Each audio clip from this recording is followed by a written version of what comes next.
बोलिए विष्णु भगवान लक्ष्मी माता की जय। मैं आप सभी को ये बताना चाहती हूँ कि हमारे 2 चैनल और भी हैं। मधुर भजन और आरती के लिए मन राखियो और डेली जनरल नॉलेज के क्वेश्चंस के लिए लर्निंग बाय डूइंग।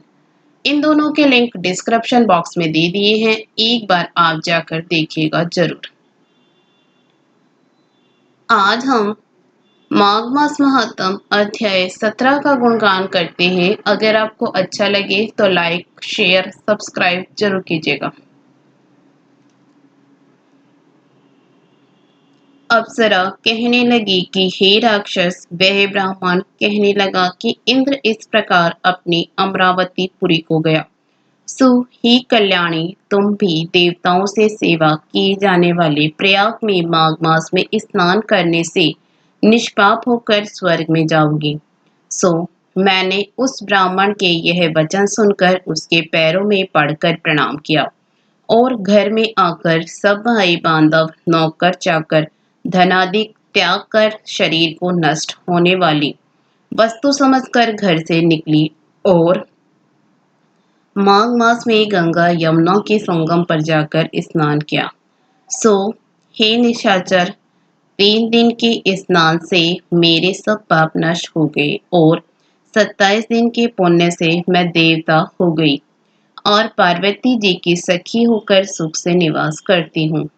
इसलिए मैं प्रयाग के महात्म को याद करके सब देवताओं के सहित माघ में प्रयाग स्नान करती हूँ।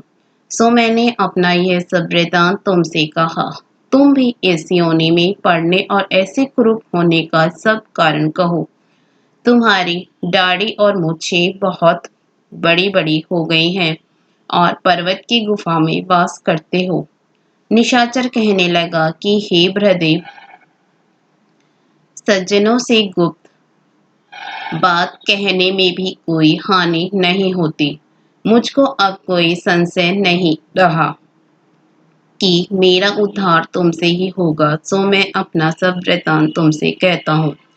मैं काशी में वेदों का ज्ञाता था और बड़े उच्च कुल में ब्राह्मण के घर में जन्म लिया था। मैंने राजा, पापी, शूद्र तथा वैश्यों से अनेक प्रकार के दान लिए। मैंने दान लेने में चांडाल को भी नहीं छोड़ा। उस जन्म में मैंने कोई भी धर्म नहीं किया। वहीं पर ही मृत्यु को प्राप्त हो गया। तीर्थ स्थान पर मरने के कारण नरक में नहीं गया।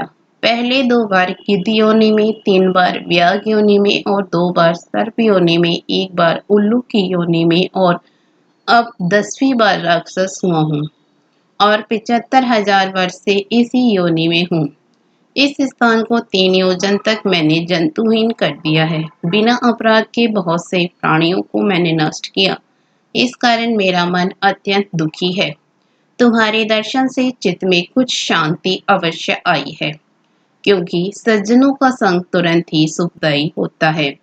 मैंने अपने दुख के सब कारण आपसे कहे और सज्जन लोग सदैव दूसरे के दुखों से दुखी होते हैं। अभी वह बताओ कि इस दुख रूपी समुद्र को कैसे पार कर सकता हूँ। क्या क्षीर सागर हंस को ही दूध देता है, बगुले को नहीं देता? दत्तात्रेय जी कहने लगे। इस प्रकार उसके वचन सुनकर कंचन मालिनी कहने लगी कि हे राक्षस, मैं अवश्य तुम्हारा कल्याण करूंगी। मैंने दृढ़ प्रतिज्ञा की है कि तुम्हारे मुक्ति के लिए प्रयत्न करूंगी। मैंने बहुत बार प्रयाग में माघ स्नान किया है। वेद जानने वाले ऋषियों ने दुखी को दान देने की प्रशंसा की है।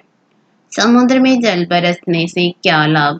प्रयाग में स्नान करने का एक बार का फल मैं तुझे देती हूँ। उसी से तुमको स्वर्ग की प्राप्ति होगी। उसके फल का अनुभव मैं कर चुकी हूँ। तब उस अप्सरा ने अपने गीले वस्त्र का जल निचोड़कर जल को हाथ में लेकर माघ स्नान के फल को उस राक्षस के अर्पण किया। उसी समय पुण्य प्राप्त करके वह राक्षस ही शरीर को छोड़कर तेज में सूर्य सदृश देवता रूप हो गया। आकाश में विमान पर चढ़कर अपनी कांति से चारों दिशाओं को प्रकाशित करता हुआ कांचन मालिनी की प्रशंसा करता हुआ शोभायमान हुआ और कहने लगा कि ईश्वर की जानता है तुमने कितना उपकार मुझ पर किया है। अब भी कृपा कुछ शिक्षा दो जिससे मैं कभी पाप ना करूं। अब मैं तुम्हारी आज्ञा पाकर स्वर्ग में जाऊंगा।